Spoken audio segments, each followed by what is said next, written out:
The Drive with Paul Swann. Welcome. It is Tuesday, October 9th. Your drive begins now here on ESPN 94.1 FM and AM 930. It's been a few days. We didn't get a chance to do the show yesterday because we had baseball still going on when we were about ready to take air. So, unfortunately, didn't get the show yesterday. Friday, of course, complete different story. I'm over at the West Lot doing the stage show. So, back at it again. So, it's been a few days. Glad you're with me. I've got Gabriel Sellers as our producer. We'll take your phone calls later on. 877-420-TALK. That is 877-420-8255. Got a couple things to go over and a couple things from yesterday as got a chance to catch up with some of the players. And you'll hear the rest of the week, some of that stuff. But yesterday, a little bit after 6 o'clock, we got the email that Thundering Herd swimming and diving coach Bill Trammell resigning. So he resigned yesterday. Now, replacement hasn't been named. They need a swim coach right now. So if you've got any swimming coaching experience, this might be your time to put in your resume as an interim swimming coach. They don't have anybody right now. That's tough. This is the middle of season. You've got action going on. That's like your football coach just leaving and having no assistant coaches.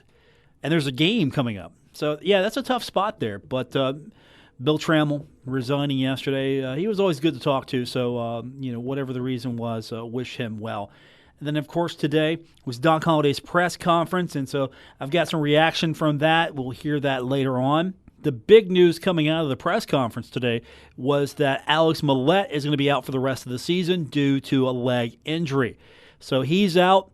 I don't know if the red shirt's going to go on him, how that's going to work. Again, new ground as far as all the rules there, so I don't want to misspeak, but I would think maybe try to get a medical red shirt for him. But he is out for the rest of the season, and I believe he was in 4 games, so I think you could probably do it. Again, that's the magic number 4. We shall see. Now, Doc in his presser earlier today, captains, he announced that Gant, B, Dowry, and Obi Obialo were your game captains. So that's what came from the press conference. We've got in detail what Doc had to say later on in the program. Also, we're going to hear from Chase Hancock in a little while, get his thoughts on the upcoming matchup, and a couple of interesting questions that were asked of him today. We'll play those back for you. He talked a little bit about social media, and that was a question that was asked of him from Grant Traylor from the Herald-Dispatch. So I'm interested to read the story that Grant's working on, but still, we will play the comments, and you'll hear a little bit of what Chase had to say about social media. Interesting thoughts from him. So very mature, I thought, as well. So it's always fun to talk to Chase Hancock, and we'll hear from him a little bit later on. But we've got a few guys. I want to kind of close the books on Middle Tennessee before we move on. Really didn't get a chance to do that yesterday, so we'll do an abbreviated edition of that. So think of this segment as the Monday show, minus Dave Walsh, minus the Union Pub and Grill. And we've got a few comments from the guys talking about the loss yesterday. First of all, you've got the quarterback, Alex Thompson, and you put him in.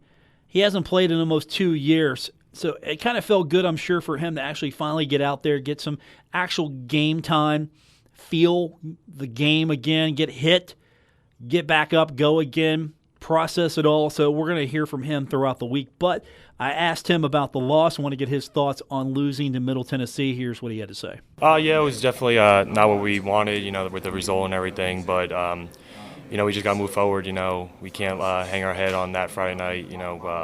We have 7 more conference games to go, and we got to treat everyone like a conference championship at this point, with the 1 loss. So, we're just going to move forward, and we're going to get better. Conference championship. We're back to that. Every week is a conference championship. So, ODU is the start of the conference championship run. You've got 6 conference championship games coming up before the conference championship game if Marshall qualifies. Tough one's going to be, I think, FIU. FAU still out there as well. And FIU and Middle are going to go at it. And that's going to clean up a few things as far as who's going to be on top of this league. You're going to have to hope that Middle gets beat twice. If Middle gets beat twice and Marshall can go the rest of the way, then everything's fine. So they're in that mode already of thinking of championship games every game. everything is a must-win now. Yeah, I know. I hate to use that term too, but yeah, it's true. Every game's a must-win now. So, still talking to the guys from yesterday. Talked to Malik Gant. We're going to hear from him a little bit later on in relation to something that was asked of Doc, but same question to him. Just want to get his thoughts on the loss to Middle Tennessee. I think just execution and being more disciplined. The 50-50 ball is probably the most thing out of all things. I think throughout the whole night, just like the NC State game, we had balls that could have went our way and could have went their way, and they really almost all the balls went their way. And that's when things like that happen, and we can't get a win when all the balls go that way. And our coach stressed that on this morning. We have to win some of the balls for us to even have a chance of winning. We can't let them to get all the 50-50 balls, or it's not fair at all. They're just going to win. So Malik, on that, just we didn't get those. Didn't blame anything, didn't fault anything, just flat out said we didn't get those. We got to get those. So you're going to hear that again. We'll hear that again from some of the other players. We'll hear that again from Doc Holliday, and that's coming up later on. Ryan B., always good to talk to him. So yesterday, same question I got with these guys, and I don't want to ask the question, because they're moving on, but yeah. I need to know, Ryan B., talk to me about that loss. This is exactly what we thought it was going to be, a 4-quarter, 60-minute battle, and this is exactly what it was. Stockstill, props to him. He's a heck of an athlete. His mentality he's never going to quit. He's going to keep going until the final whistle blows, and that's what he did. We have corrections to make, and but we got to obviously take the corrections, fix them, and move on. We can't sit on this and feel sorry for ourselves. We can't just let this define the rest of our season, so we got to take the corrections and move on. That's Ryan B. on the loss. So when we come back from break, we're going to look ahead. We've got ODU coming up for the Thundering Herd. That is going to be a must-win. We're there. We're at that point now. These games are must-win. So we'll talk to Ryan. We got Jordan Dowry on the way as well. Chase Hancock, an extended conversation with him later on. Going to hear from Doc Holliday. We'll get your phone calls in. Don't forget, we do take your phone calls. 877-420-TALK. That is 877-420-8255. We've got more on the way.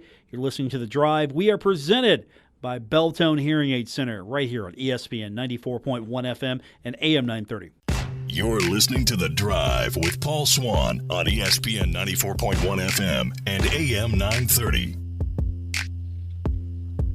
Welcome back to the Tuesday edition. The Drive continues on ESPN 94.1 FM and AM 930. We are presented by Belltone Hearing Aid Center. Coming up, we're going to hear from Doc Holliday, get his thoughts on the upcoming game with ODU. And as you heard earlier, games are now championship series every week, playing for a championship. That's the mentality, because Marshall losing to MTSU puts them behind a little bit. MTSU has the tiebreaker, so the Thundering Herd's got to win out, hope that MTSU loses, and I'm going to have to say twice. If FIU gets MTSU, you're going to hope that they lose one more time. If MTSU gets by FIU, it's going to be a tough road for the Thundering Herd there. But either way, Marshall's got to win out. There's still a chance here. Marshall still has a chance. It's not mathematically impossible. Plus, you need 3 more wins for a bowl, so nothing's lost just yet. So positive outlook from the guys, and we'll hear more from them this week. But I wanted to start talking about ODU itself, that game. This is a game the Thundering Herd went down to a couple years ago and did not get the victory. So, Thundering Herd needing to bounce back, and you're playing a much better ODU team, a team that record-wise, they're a lot better than maybe the record indicates. And we're going to hear from these guys about that. First off, here's Ryan B. I asked him about ODU, want to get his thoughts on the team. ODU, they got a lot of guys back. I think about most or all of their offensive lines back. They got a lot of skill guys back. Plus a new quarterback coming in, he's playing tremendous. ODU's a team that you can't look at their record and try and base anything off of that, because they've been in every single game. They beat Virginia Tech, so I think they're a team that they can beat anybody or they can lose to anybody. So we got to lock in and take it as a big game, which is exactly what it is. Same question I asked Jordan Dowry. talked to him and just want to get his take on this ODU squad. They've got to be the best 1-5 team. I mean, they're a solid team, and how it's worked out that way. And I haven't seen all of their games yet and see how it all happened. But they look like a team that should not be 1-5. And the fact that the one was over Virginia Tech and ranked the way they are, it doesn't make much sense. And I don't know how it's all worked out that way. But I think at the end of the day, you gotta focus in on what they are on film and prepare accordingly to that. The records are secondary to what you see on the film. And Chase Hancock, got to talk to him today. So we're moving ahead, looking at ODU now. So here's what Chase had to say as we get into our conversation with him. Just want to get his take. He's seen a little bit more of this team now than when we talked to Ryan and Jordan and also the other guys. So here we are on Tuesday. Here's Chase Hancock's impression of the upcoming opponent. The running backs, the wide receivers, the quarterback, those are the people that come to mind. They make a lot of plays. Last year, I mean, every year that we've played them, the running backs are really big and stocky, and they run really hard. So we have to do a good job of getting them on the ground. This quarterback seems to do a good job of throwing it up there. Both quarterbacks really. They had the freshman kid last year when we played him. He did a really good job against us. And then the other guy that they got starting now, he seemed to do a really good job of throwing it up there and allowing his wide receivers to go get the ball. So I think that's going to be a challenge for us this week. This is going to be a team that they will put some points on the board. I think that's a fair assessment of this squad. So this is a team that the record, we just don't understand it. They're good. Obviously, they've got a signature win, and they've made some changes to be a better team now, but that record just doesn't reflect that. So that was one of the questions we asked Chase today when we were talking to him. Does this record really reflect how good this ODU team is? I don't think that the record always shows how well a team actually is, how good a team actually is. I think any given day, any team can win. So we're going to keep that in mind as we prepare for them this weekend. And, that's all we can do, really. The record, I don't really look at the record.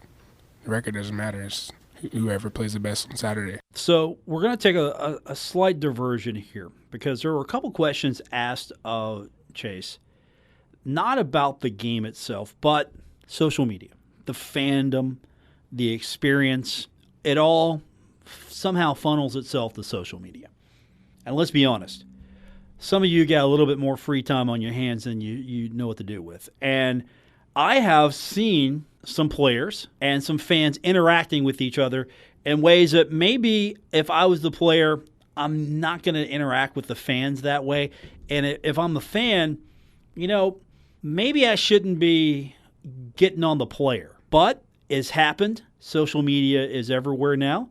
Everybody's got an opinion. You remember when you had to be intelligent to get on the internet? Well, those days are over. Everybody's on the internet now. And so there was a question asked. Grant Traylor, Herald-Dispatch, asked the question about the fact of social media is out there. It's everywhere now. How much do you have to be aware of it?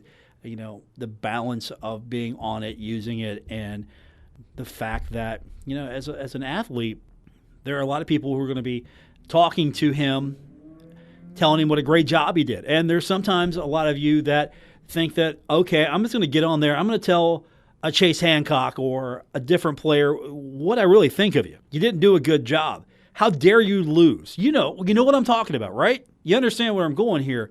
There are fans that it's herd on herd crime. I've seen this myself. So Grant is working on something, I'm sure, but he asked the question to Chase, and so we've got it here. And I just want to play this for you because I thought it was really interesting what Chase had to say about social media. I think anybody can get behind a computer screen or whatever, cell phone or whatever, behind a keyboard and say whatever they want to say. I don't think we as players should look too much into it because I mean, they're not playing. We are. We go to work every day. We practice. It's easy to coach and say, well, this I should have did this, but at the end of the day, the coaches coach, players play. Leave it at that. It's okay to have your input and your opinion. That's fine, but I think sometimes we get some of us get too caught up in social media. Now, don't just tune it out. Don't let it affect you. And there was a follow-up question to that. Again, Grant from the Herald-Dispatch asking this question, and he just wanted to know how do you tune that out? How do you not let it get to you? Just focus on you, really. I mean, I don't know. Just don't let it get to your head, really. Even if people are saying good things about you, just continue to work. And when people are saying bad things about you, I mean, use it as motivation. Like, okay, like this is what I know. This is what I have to work on. This is what people are saying about me. But don't get so caught up in it that it begins to affect your playing. Interesting take, mature take from Chase Hancock on social media. Again, I've seen it firsthand. Heard on herd crime sometimes. If you don't take it to the message boards, you take it to Twitter, social media. If a player does something you don't like, you kind of feel like, I'm going to say something to him. Or if a player says something you don't like, you're going to go right back at him. And it goes both sides. Players have got to be careful what they say and what they do. I think fans, you have an opinion, that's great, but, I mean, does it make you feel better? Did it make you feel better that you had your say, you went after the player? Again, each interaction is different, so I'm not going to put everything into one box, but I have seen it. It's herd-on-herd crime, man. We don't need that. We don't need herd-on-herd crime.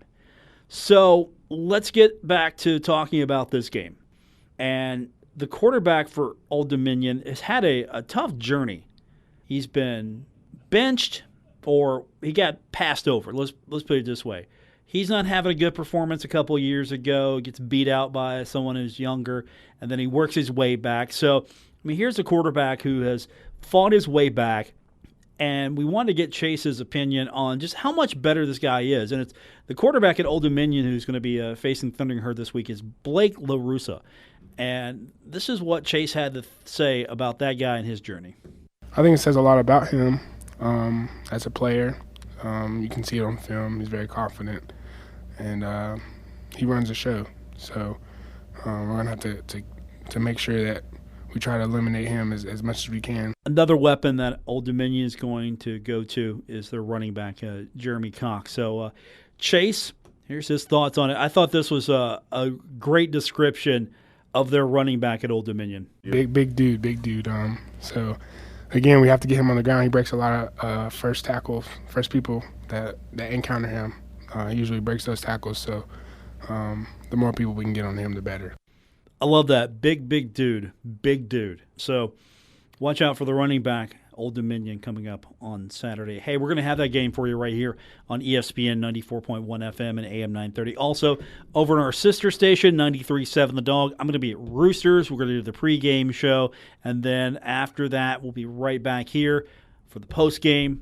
Give you a chance to react, give us your feedback, and, of course, we'll have scores from across Conference USA and, of course, reaction from this game as well. So we've got you covered all day and all evening. Thundering Herd, Old Dominion, right here on ESPN 94.1 FM and AM 930. When we come back, we're going to hear from Doc Holliday, get his thoughts on Old Dominion as we continue our preview, and we'll take your phone calls as well. 877-420-TALK, 877-420-8255. We got more on the way. This is The Drive, presented by Beltone Hearing Aid Center on ESPN 94.1 FM and AM 930. Now, back to The Drive with Paul Swann on ESPN 94.1 FM and AM 930. Welcome back to the Tuesday edition. I am your host, Paul Swann. This is The Drive on ESPN 94.1 FM and AM 930. We are presented by Beltone Hearing Aid Center right here on ESPN 94.1 FM and AM 930. And today's Tuesday. That means I get to talk to Doc Holliday, and we did so today earlier at the stadium. Now, Thundering Herd coming off the loss, looking ahead now to Old Dominion. And again, Doc, earlier in the press conference, mentioned that Alex Millette is going to be out for the rest of the season due to a leg injury. Now, again, I don't know what they're going to do, red shirt, whatever, Not sure yet. I don't have the full details on what they're planning to do, what they're going to do. So don't want to speculate too much on that until we get something that's actually official on that. Now, captains this week going to be Gant B, Dowry, and Obi Allo. So they're your captains. Now, first things first, Doc is looking ahead now. We're talking Old Dominion. Here is Doc's impression of Old Dominion. You know, you look at this Old Dominion team, coached by Bobby Waters, has done a great job holding this team together. I know they're a 1-5 team, but if you look at them, they don't look like a 1-5 team on tape. But we talk about it starts with that quarterback. They starting that quarterback against Virginia Tech 3 games ago, and he, of course, beat Virginia Tech, threw for almost 500 yards, just thrown for 1,200 yards in the last 3 games. They got 2 big-time receivers that are just as good as anybody in our league, and they do a great job of getting the ball to them. They go down to East Carolina and really, I guess they won that game, had a bad call that should not have been called, and should have won that game at East Carolina, which would have made them 2-0, and then they went and played FAU there. So they're a dangerous team that we've got to do a great job of going in there and being prepared to play this week. But I know our team's anxious to go down there and play well, and I know we will. So going to Old Dominion, Thundering Herd's been there a couple of times, and it's a fun place to play. Here's Doc's impression of going on the road playing at Old Dominion. Yeah. We've been down there a couple times. They've had great crowds. I don't know what it'll be like this week. I'm sure that the way they're playing, that they'll have a great turnout. But it's a great venue and a great location. So I'm sure we'll take a lot of people, and I'm sure they'll have some people there as well. So we've talked about it. Old Dominion's got 1 win, but this team's a lot better than a team with a 1-win record. It's a big win, but still, on film, talking to the guys, listening to Doc, this is a team that's better than that record.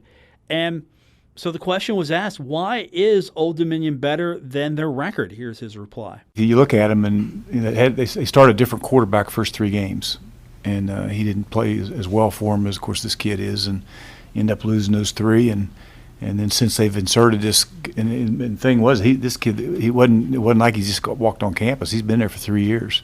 He started, I think, 3 games for him a year ago. I think they were 2-1 with him as a starter a year ago. So, he's been there, he's played, and for whatever reason, he was not starting. And then when they stuck him in there against Virginia Tech, he kind of lit him up. And like I say, those 2 receivers are really good. He throws it up to them, and they go get it against Virginia Tech, against East Carolina, and also against FAU. So they'll be a handful. We got to do a great job of being able to match up and cover those guys. Okay, I mentioned to you earlier that the guys were talking about some things. 50-50 balls have come up. And so you heard this soundbite earlier, but I want you to hear it again. This was a question that I asked to Malik Gans, like, hey, what caused the loss, to get his impression. And here's what he said. Again, you heard this earlier, but I just want to play this one more time for you. Here's Malik Gant, the question I asked him about what caused the loss to Middle Tennessee. Being more disciplined in the 50-50 ball is probably the most thing out of all things. I think throughout the whole night, just like the NC State game, we had balls that could have went our way and could have went their way, and they really almost all the balls went their way. And that's when things like that happen, and you can't get a win when all the balls go that way. And our coach stressed that on this morning. We have to win some of the balls for us to either have a chance of winning. We can't let them to get all the 50-50 balls, or it's not fair at all. They're just going to win. Okay, so 50-50 balls, that's a big thing. Got to win those. You just don't go out there and say, I'm going to win those. You have to actually go out there and assert yourself. That's why they're 50-50 balls. So that was a question asked of Doc now, because Malik's talking about it, and it seems like something that they're focusing on a little bit, or at least that's something top of mind for some of the guys. And so the question was asked of Doc about Malik. He's talking about 50-50 balls, and want to get his impressions on winning those 50-50 battles. Unfortunately, I mean, we had opportunities. You think of that game a week ago, and it wasn't like they weren't covered. I mean, we had guys there that did a nice job as far as technique and coverage wise. You just got to make a play at some point, and those kids Saturday or Friday night made plays, and ours didn't.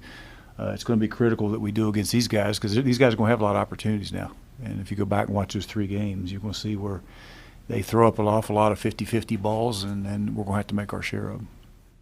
So winning those battles, a key component for the Thundering Herd's success is what they're seeing.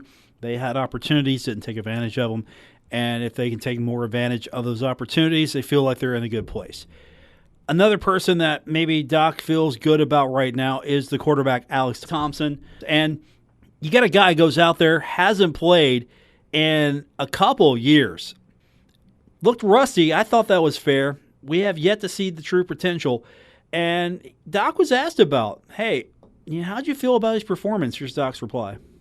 I thought I saw him get more comfortable throughout the game, and do some things there. And I don't think there's any question that having a game under his belt, he hadn't played in almost 2 years. So, to put him in that situation. And against that defense that just brought so much pressure. And that wasn't just because Alex was playing. They were the same defense that we've seen for the last couple of years, and that's the way they play. I thought I saw him get more comfortable throughout the game, and do some things there. And I don't think there's any question that having a game under his belt, he hadn't played in almost 2 years. So, to put him in that situation. And against that defense that just brought so much pressure. And that wasn't just because Alex was playing. They were the same defense that we've seen for the last couple of years, and that's the way they play. And so, I thought he got better throughout the game, and he'll be better this week. So Alex Thompson getting the start for Doc, and thought that the performance was a little bit better.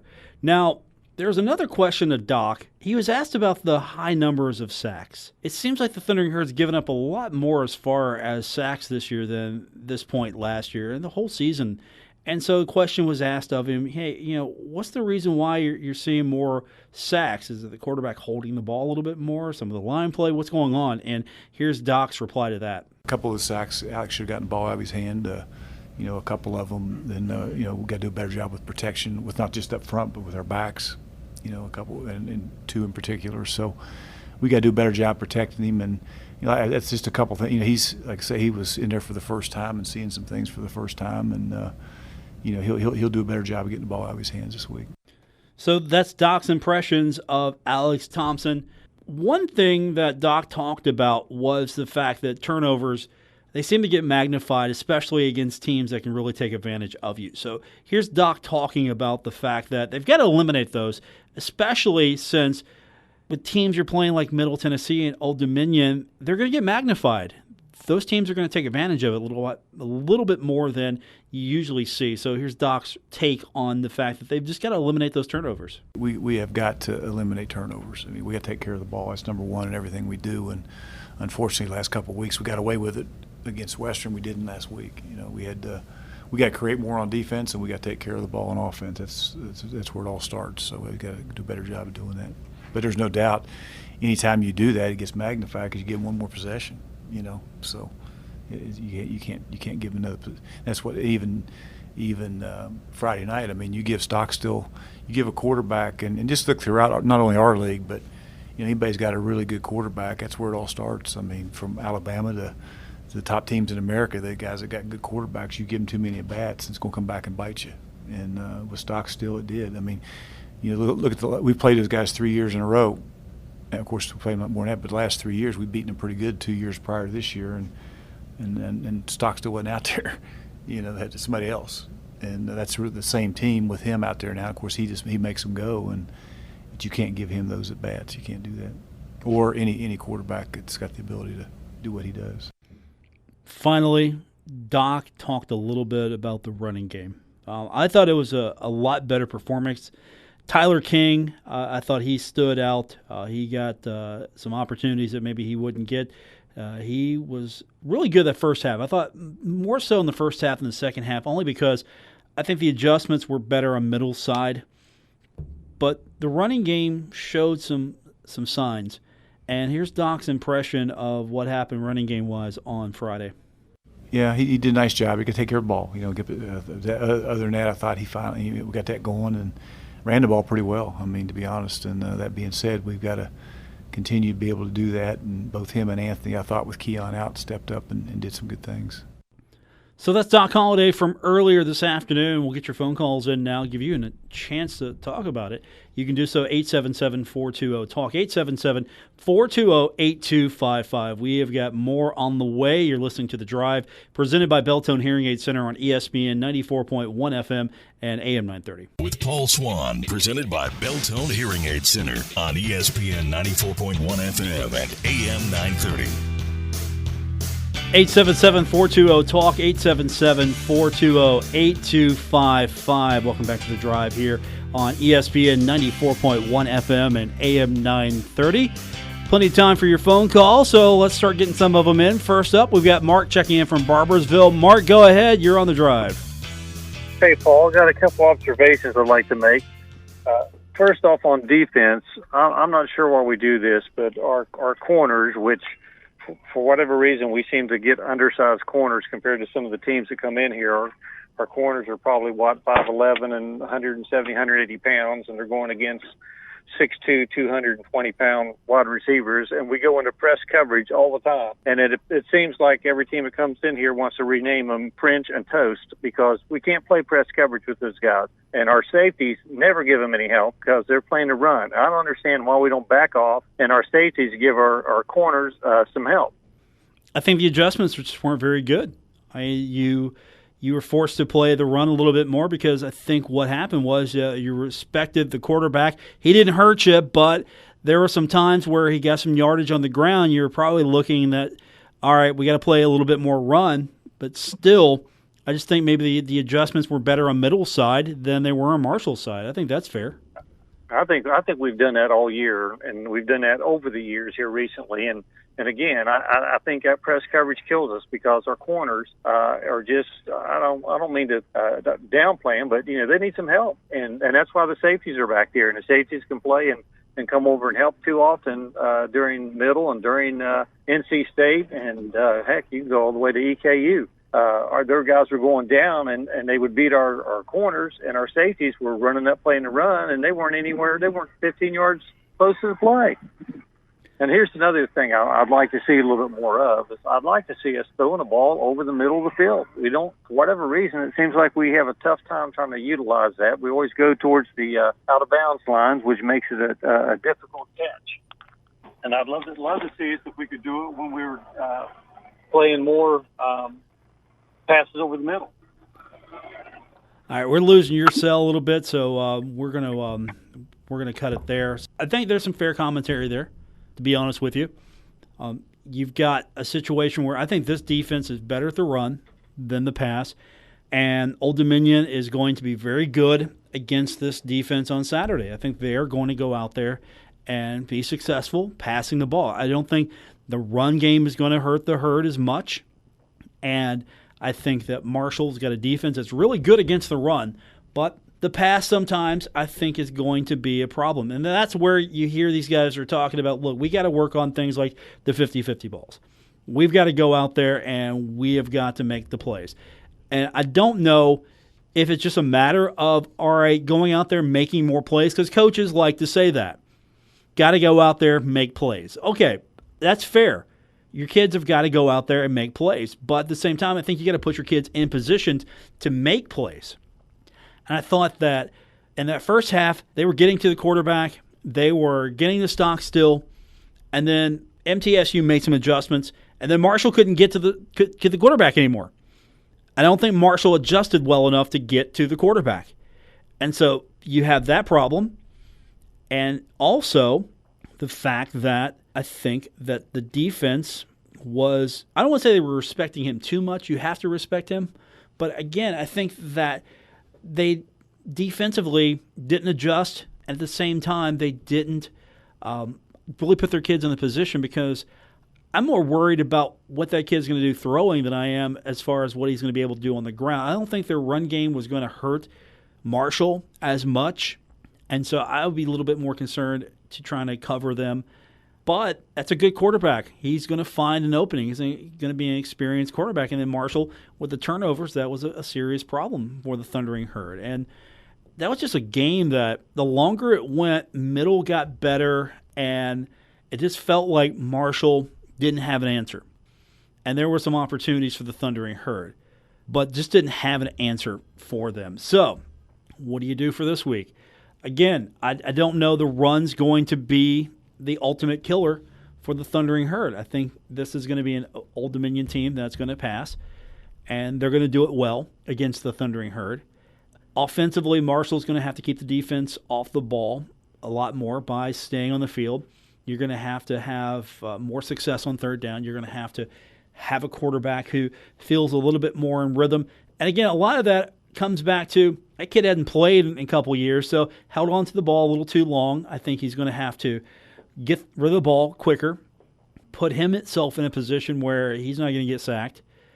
There are so many things we can break this thing down to. At the end of the day, Middle won the game, and now Marshall's got to find a way to go through the rest of this conference schedule and win, or they're going to be on the outside looking in. 3 more wins, you're bowl eligible. You get 6 wins, and you hope that Middle Tennessee loses a couple of times. You go to the championship game. Because right now, you win 6 games, you win 7, you win 8, you win 9, still probably going to go to same level bowl. So that's why that Middle Tennessee game was very important. But back to the point, I think defensively, Marshall's just a better team covering the run than they are the pass. We've seen that. I think NC State showed that. I think that Middle showed that. And I think Old Dominion's going to show that. I think FAU is going to show that. Yeah, those are teams that are going to find success against Marshall in the passing game. If Marshall can't beat Old Dominion, and then they've got FAU coming in here, that's going to be a tough one as well. There's not a given right now. There's not a given. Old Dominion's not a given. FAU's not a given. FIU's not a given. Southern Miss, Charlotte, UTSA, I don't want to say those are guaranteed, but at the same time, those are games you thought that you could win. All right, that's going to do it for this edition. We're done. Back tomorrow. We'll do it all over again. I want to thank our producer, Gabriel Sellards. I'm your host, Paul Swann. Thanks for listening. This has been The Drive on ESPN 94.1 FM and AM 930. We are brought to you by Belltone Hearing Aid Center. Back tomorrow for the Wednesday edition. Until then, good night, everyone.